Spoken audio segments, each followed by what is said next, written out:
Anthony Richardson as well. He played against the Bills and made an absolute dime to Alec Pierce in the end zone. I don't know if you Yeah. saw the highlight.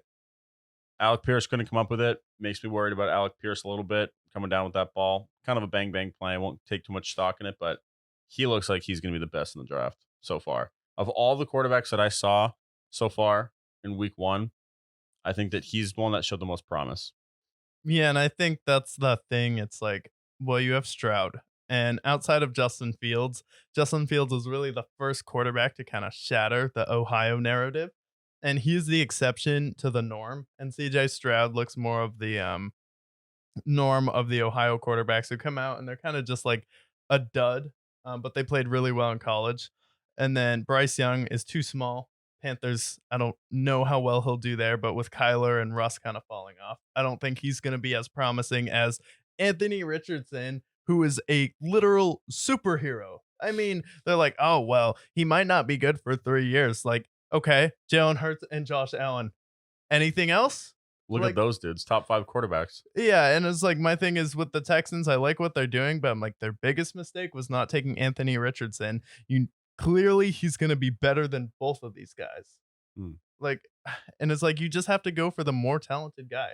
And Chris Ballard, say what you will about him. I don't love everything he does, but he was like I would rather be wrong about Anthony Richardson than someone in our division get him and me be right about him.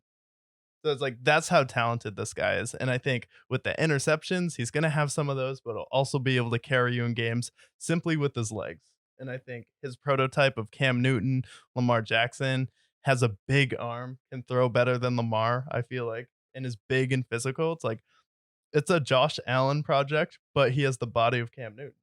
Yeah, which is absolutely dangerous because he definitely has the arm strength to throw it anywhere around the field. We got to see how he's going to be accuracy wise, put the ball in all the right places. And so I Yeah. think he's going to be pretty good. But Weren't I'm sorry, weren't Baker and Darnold taken over Josh Allen too? yeah, they were. I think it's the same thing. It could be Yeah. because he's got the physicality. Speaking of teams in the AFC South, we also had the Malik Willis and Will Levis battle for the QB2 in Tennessee. Woof. Woof, absolute woof. Someone tried to trade me Will Levis in a dynasty league. He's like, "What? You don't like Will Levis?" I'm like, first of all, I have Geno Smith on my team. Point number one. And then he's like, "Why don't you like Will Levis?" I'm like, he really reminds me. He's like the Jameis Winston's of Baker Mayfield's. It's like that's really what he is to me. It's like cannon arm, gonna make decisions, and also he's like, yeah, man, I put mayonnaise in my coffee. I'm like, that's Freak. not making you a likable person. That's like, wait a minute, have you spoke to your psychologist in a bit? What's going on, buddy?